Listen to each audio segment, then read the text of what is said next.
This is the man that has brought you Atari, from the man that has brought you Nickelodeon, from the man that has brought you MTV.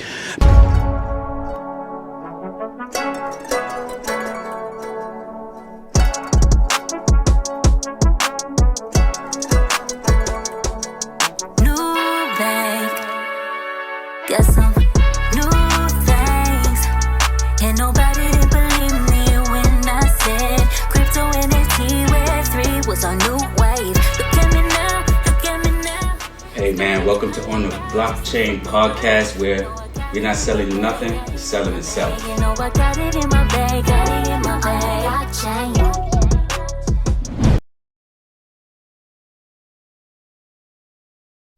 Yo, what's going on, guys? On the Blockchain podcast, extra special guest. I got the man himself in the building, Nyhl Henson. Hello, sir. How you feeling? I'm feeling good, thank you. Man, I'm gonna salute you first and foremost. You have, man, y'all don't know, but y'all about to find out right now. Listen, this man has been impacted all of our lives for the last, how many years has it even been?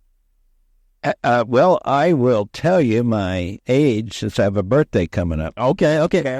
Happy birthday. Hollywood, but, what am I going to do? On April the 18th, Tuesday, I will turn 5.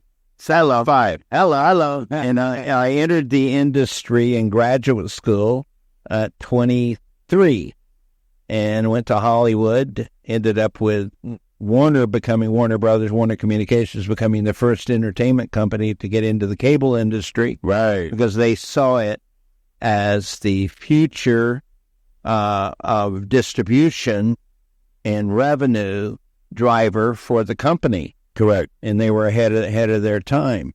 And, of course, now later the companies got into it. So I was the cable graduate student who studied broadband communications at Southern Illinois University in Carbondale, when there were only courses in it. So we tested everything that you could possibly do with content. Correct. Eventually that ended up with Warner Communications evolving a lot, getting involved with our sister company, Atari. Hello. Yeah, it's still around. And they developing their first game, which was called Pong, P-O-N-G. P-O-N-G. Listen, on the Blockchain podcast, we're taking you guys through a little history ride right now. And this is 1970? This is around the late 70s. Oh, late 70s. The reason I know is being involved in the cable content side, we built the first two-way interactive cable system in test market Columbus, Ohio, which I was sent out as the first person from corporate. Right. And we built the first two-way interactive cable system. And this is digital. Man, congrats. Analog era. Right. And that was the birthplace, because this was an addressable cable system, the only one in the country that had consoles in the home that were Pioneer that people could respond to. This is late 70s. That's the brand Pioneer was making it. Yeah, we convinced Pioneer to come over to build the boxes for us. And anyway,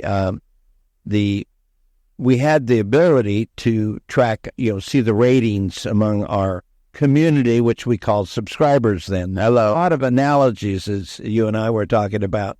It's just now it's much more complex, much more capable of going beyond the beyond. But back to that for a moment, we had to create 20 new channels. We carried the broadcast signals on 10. At 30 channels. Right. They all had the interactive capability. So can I ask you a question? What was going on prior to that, right, at that time? Nothing in cable. Cable was granted the right to build in the big cities. So it was going to be able to expand in 10 times multiple. Warner saw that, got in it, knew it would be, if you could operate the systems, which they became the second largest operator. Right. But more importantly, it would be a place to create new content forms. And so they were looking for new content back then, or we're making it up as we go. It wasn't looking for. I'll tell you. We're creating the content to adjust to the capabilities that we had in this market and the interactivity and the narrowcasting capabilities, because ultimately cable broadcasting is one channel devoted to a large, broad audience. Correct. Cable casting is narrowcasting, magazines for news, for sports, for music. And we were looking to develop what we didn't see anybody else doing and what was the best thing to do. So I love it. Came out as Nickelodeon. Come on, man. Went on the satellite. MTV was series tested on Nickelodeon first and spun off onto its own. Oh, man, hold on. This is a transponder. Man, Nyhl is giving y'all some... Man, listen, I've been in the music industry 15 years. I didn't even know this. Yeah, all the things that we were able to test at a very early period. And then again, this was analog. We had computers, obviously, but they weren't exactly this size to draw. It was the size bigger than a microwave, man. Exactly. And what we were really interested in, particularly Warner, the company, being in the movie business, is to deliver their movies on a pay-per-view basis, as opposed to what HBO had already established in putting the movies out on a subscription basis. Right. And the pay-per-view had a lot of capabilities. Well, we've seen all that come true now, but during the as the cable markets are being built, and the critical mass from 7 million all the way to 70 to 100 million, 10 times over a 5-year period growth. Crazy, yeah. Then nobody else had the interactive capabilities. The cable industry did not want to make that kind of investment in general. And so Nickelodeon, MTV were two prime successful examples in a big way, because Disney didn't get into it, so we stepped in. Oh man, Disney, y'all was late in the game, Disney? Yeah, well, they got in later, and there's nobody better than Disney. But I will say that looking back and looking now and hear what people say about Nickelodeon, is that it's up there as it relates to a channel on cable. Is Disney Channel and Nickelodeon. Right. And I'd like to think that Nickelodeon's actually better. So Nickelodeon, man, is the truth, man.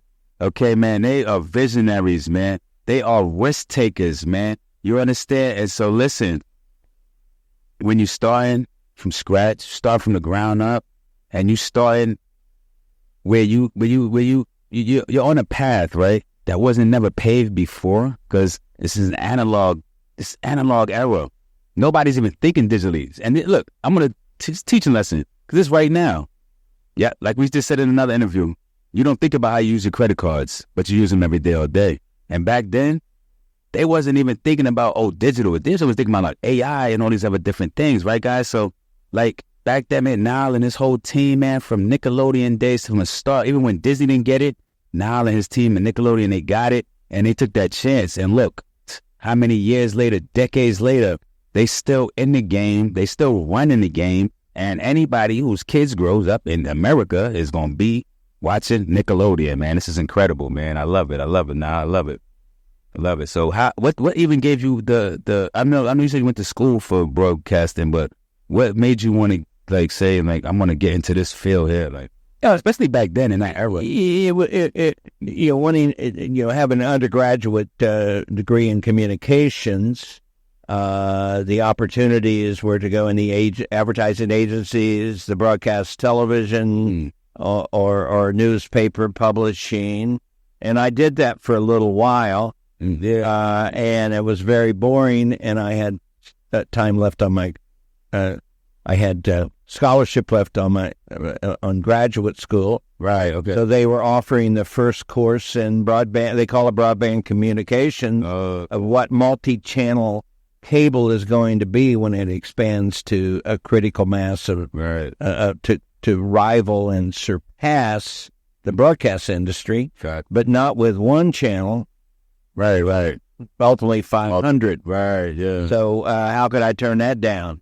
So is that similar to what's going on right now? We trying to onboard people to Web3 right now, right? Is that the same like y'all went through back then, onboarding people? Totally. It's just a million times bigger, better, and offers so much more, and helps protect or help artists particularly. Oh yeah, because we're not talking about 100,000 homes as was where the cable industry got to in America. Correct. We're talking about what I understand. You guys know more than me, but there's like 6+ billion That's right. smart devices out there.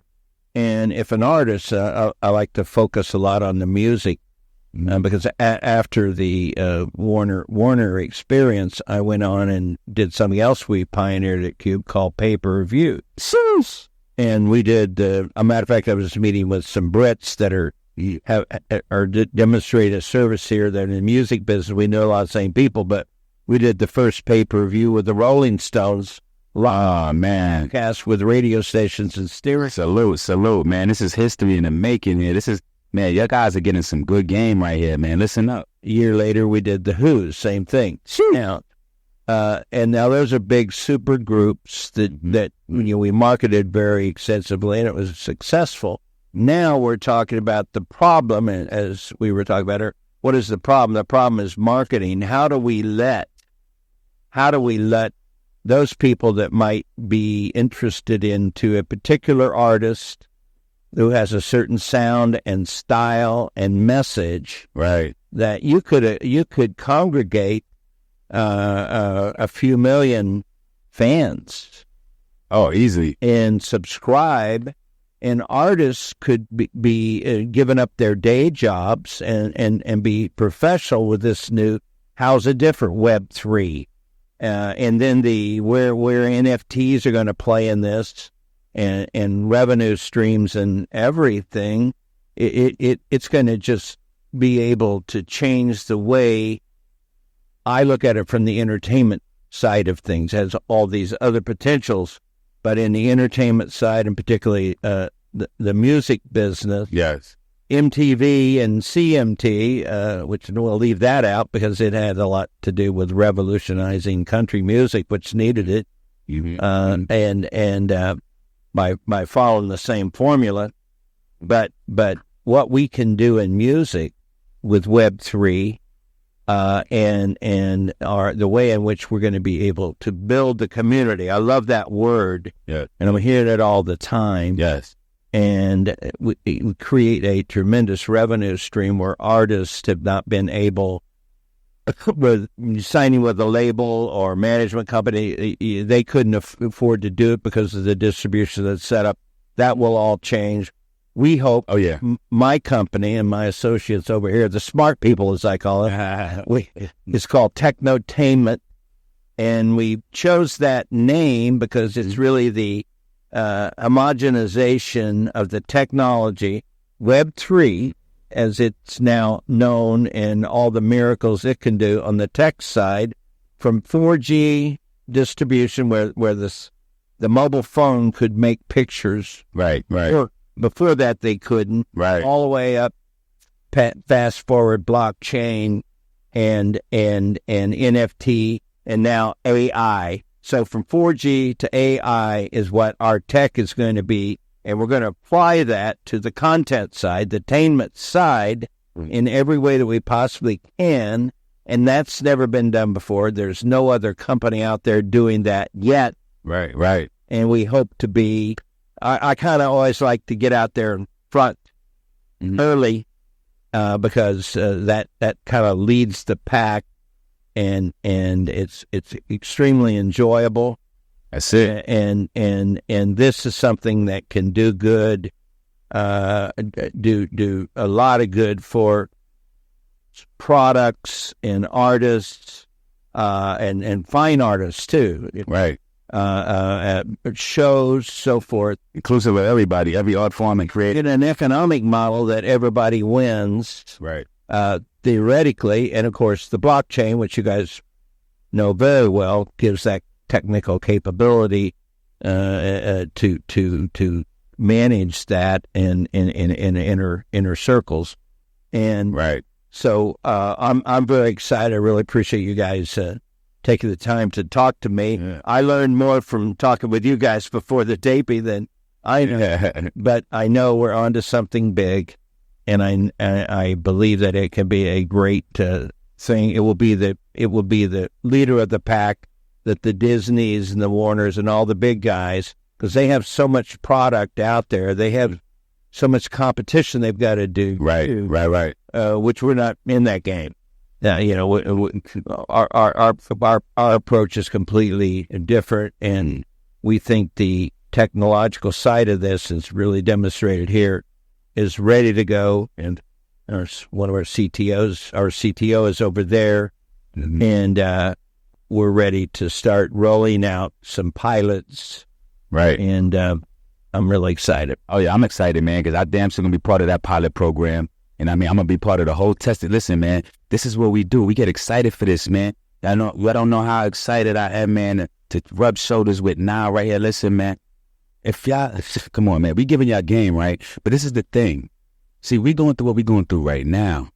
My guy Nyhl is a legend. He's a living fucking legend out here, guys and girls. He's a living legend. And he's a visionary that's been doing this for a minute, right? And he believed that he had visions when Disney, guys, I said, Nyhl had the vision when Disney, and there's no hate, no shit. We love y'all, Disney. I was just at Disneyland a couple of weeks ago. You know what I'm saying? Listen, but when Disney, that's right. When I said Disney didn't have the vision, or didn't see the vision, should I say, Nyhl and his team, they had the vision. And you know what? They didn't wait on Disney, okay? They got up off their ass and they went and made it happen. You know what I'm saying? And he took his knowledge, and he took whatever he knows and his passion, what he's passionate about, and he made it way. You know what I mean? And this is what we're doing right now. And it's so funny that after all the tremendous things like this legend, this man has done in his life, right? He said, you know what? I don't even have to do no more. MTV, the movie channel, Nickelodeon. Come on, guys. Whoever knows about slime, nigga, bro, slime? Look, bro, come on. Who wants to get slime? Come on, man. Listen, it's a Nickelodeon thing. Nickelodeon made slime hot, okay? But check this out, though. Now I said, you know what? I'm good in life. I've built what I've built. I established what I established. I'm going to kick back and fall back. You know what brought him back in his fucking game, guys and girls? Web 3, guys. Come on, man. This is beautiful, man. Bingo. That is absolutely right. I can't believe I believe it, but these motherfuckers don't believe it now. Well, believe it. You did? Come on, man. Listen, everything has a process and a learning curve to go through, mistakes to make to get there. But Oscar, who you met that set this up for us, his saying is, and he's in the investment game, is the timing is now. The timing is now. I want to say to your fans and viewers.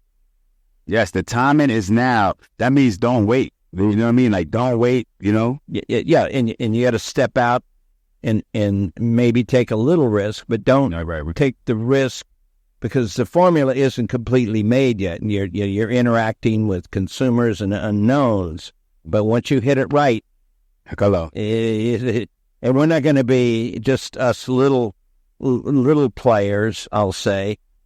Disney, Warner, Comcast, they're going to be in this in about 2 or 3 years in a way that will blow your mind. It's the multi-trillion-dollar business, and they're going to move their business plan to accommodate where the revenues are going to be. Yes, they'll have to, man. They're going to have to conform to Web 3, and that brings me to it's in the process. Yeah, it's happening as we speak. Too early for them to jump in right now, take that kind of risk, in a deep way. But they're working on it. And another thing we keep talking about is that, even when it comes to them and the companies and the brands, and even when it comes to Congress and the people that are going to be making these laws and these regulations, we need to hold them accountable as well, to where they learn what they need to learn before they're making prejudgmental decisions. The thing of it is, not only are there currently 6 billion devices that can see this interactive programming and can do all this stuff, there's also a zillion channels. Oh, man. So the big corporations, which I have the highest respect for. I've consulted with or worked for, yes, sir, whatever, most of them, and I know some of the CEOs as friends, but there could be a zillion channels. Mm-hmm. And you don't have to, nothing has to go down that pipeline. They're going to make the big stuff for the big plays that fits in their context. But the model I gave earlier with the individual artist that can't get a label or a deal that's playing part of the time, they can create their own Warner or Disney Inc. Come on, man. Their name is, right? Come on. And create their own business, and the majority of the money will come to them. That artists want to be artists. All right. But they have to eat. And this should be an opportunity. What we want to do with Technotainment is to be the first to step out there and create this opportunity. That's All right. these other companies, God bless, have been around 100 years. Oh, yeah, come on. And certain people can be advantageous to go with them. And maybe some of these artists are going to break on their own, that somebody like Warner or Disney want to go give them a $20 million contract. Right. Then you're cool. But After it's hot. After y'all done got it all high. they didn't say we were going to make money. But it's a pretty lucrative business plan, actually. But it's set up in a very efficient way to take advantage of what is given us in Web3. Yes. And the miracle of blockchain. Oh man, I love it. And I also love the fact that you brought interactivity and gaming to TV. So like, what's the plan moving forward now with this Web3 and AI? Oh, well, I can see this example I gave with, let's call the artist James Jones. Okay. In the James Jones channel, he's a folk singer. He's got an audience, or he's a rapper, and he's good. And we coming into our structure, he goes out. We market to the audience that he can build his business on. Okay. And then I forgot what you would ask me. For the gaming gaming interactivity and gaming. Then we hope to have the ability in our technical infrastructure to apply a gamification component to everything. Oh man, Just be the bag of tricks. Right. Well, this is very hypothetical, but very possible. Right. yeah, and so it's just every opportunity that we can afford. This is a new medium like never before. Mm-hmm. There was radio, there was television, and now there's Technotainment. Right. But in between was cable and satellite. That was the bridge, and we tried to make that bridge short a long time ago, but it was too soon. A quick question, man. How many different levels or phases of technology have you been through from broadcast to cable? Because like cable is kind of, I'm not gonna say cable is obsolete, but I mean, man, we're so far past it with streaming and everything now. Yeah. Oh God.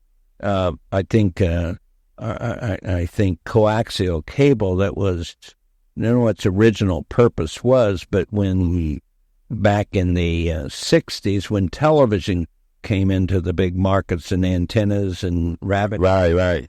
people in the rural or smaller areas that couldn't get a TV, they put up a 1,000-foot tower, put antennas on it, Yeah. and coaxial cable, which is the most expensive part of it, was run into each home because it carried video. Oh, okay. Couldn't use phone lines. It only could. Exactly. They right. had to build this, and it's just so people could get regular television. Exactly.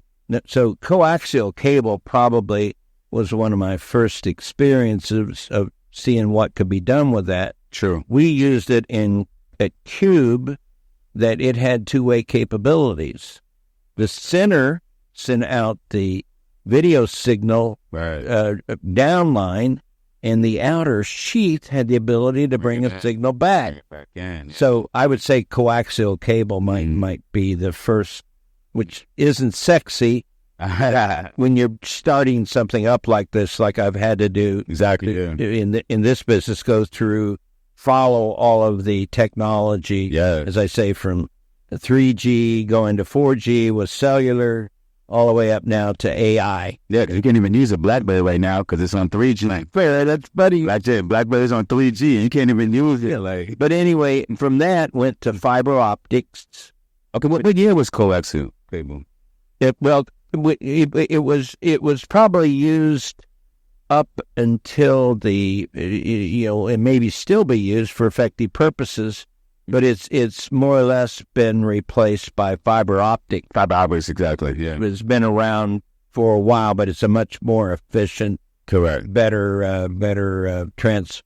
And then cellular microwave. I think cellular radio, which is was a frequency release by the authorities back in the late 80s. Okay, there's another technology that we're riding on the 4G, 5G, etc. is a part of cellular radio reaching a technological level. Okay, that it can carry signals through the air.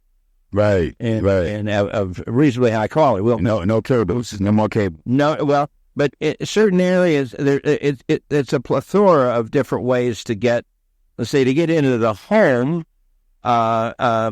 It's, in some cases, it's an either or. But if you had a direct line, let's say it's fiber or coaxial, into your home, then there's never going to be any drops theoretically because it's right in. So right. A little more secure. Okay. To use, and so it's kind of like a combination of both. Like hybrid. Yeah. Okay. Everything is there to put it together in a cost-effective, the consumer way, and so cellular, and then I don't even want to begin to. I would say blockchain, but I don't even want to begin to figure out how the hell that works. It's just miraculous, right? And no matter a couple of decades, man, we got far. Yep. So the fun is about to happen. Oh man, yeah, and we just getting to the fun part. It's just the beginning, man. It's just the tip of the iceberg. The time is now. Like Nyhl said, man, time is now. I want to ask you about Tammy. What's Tammy about? Okay, what the COVID kind of put some brakes on in certain areas of what our plans were, just as it did a lot of other businesses. Yes, I haven't been back to New York since COVID, and it's just a lot of things changed as a result. Tammy was originally, and we were opening up 3 or 4 facilities, stood for Technotainment Arts and Media Institute. And we were setting up small studios in 20 U.S. cities first, and setting up intern programs with the universities in the major cities. I like that. It was the Metroplex, Dallas-Fort Worth. And we had that set up when COVID hit. And then we had Vegas targeted, Charleston, South Carolina. And now, as this thing has evolved during that 2 years, we're looking to make them regional now because... Okay. You're right. Rather than it being Dallas-Fort Worth, it's going to be Texas, Austin, Dallas, San Antonio, where the colleges on these intern programs, because we believe, and same how I got a job, as I mentioned, right? There was that world didn't exist. Exactly. And the university saw an opportunity to create a program for it. And I love it. I got hired right out. Otherwise, might not have been so easy. So the idea is it's a farm system for the companies that are going to be coming into this business in huge magnitude, as you know. And for them to get trained, kids with a college degree coming out of college that have had the intern program with us the TAMI certificate. Oh, I like it. Universities love it, of course. Come on. And now we're going to start expanding that. Now, Charleston, I just came from there, South Carolina. Right. Expanding that and calling it Carolina TAMI. And we are moving into North Carolina as well. Right. Where there is a big technology center there called the Raleigh-Durham Research Triangle, so we can stay close to that. But that's owned by and run by Duke University, North Carolina, Carolina State, Wake. Oh, that's like a ready-made deal. Oh, man. So TAMI's going to be a much bigger concept because these 2-3 years, I think what happened is because everybody was so on the tech side of all of this. Right. We're so weren't able to get out and do a bunch of stuff that they really accelerated the action toward what is now Web3. Correct. And then a lot of people stepped in and gone through the shakeout and the learning curve and everything. Exactly. The time is now. Oh, man, I could have said it no better. The time is now. You heard it from the guy himself. Listen, he's been here listen, man, seasoned veteran, and he has witnessed countless phases and transitions in technology and in life overall. And I just learned I always learn something on these conversations. This is why we do this, guys, because you know what? I had no idea that MTV started out on Nickelodeon, and we love it. Man, Nyhl, thank you, brother. Thank you, sir. We appreciate you. And where can people check you out on social media? Yes. No, where's social media? Where's the tech guy? Check me out on social media. Social media. Nyhl Henson. Tony Souza. Yeah, Tony's our CTO. Tony, how you doing, Tony? How you doing? Check us out on our social media. I don't have any social media. I'm on LinkedIn. Want social media for the company? Do we have Technotainment.com. Technotainment.com is our website. Okay. So Technotainment.com. Working on building social media pages. Okay. And listen, man, we about to collab with Technotainment.com now. And you'll get it done a lot quicker because, come on, everybody. Right here on the blockchain illustrated. She's the one. On the blockchain exclusive right here. Technotainment on the blockchain, man. Big things coming soon. Summer's 2023. Listen, man, we NFT NYC 2023. We're the Speakers Lounge right here. Jacob Javits Center, man. Shout out to the whole crew. We love y'all guys. See you soon. Tap and subscribe. Peace.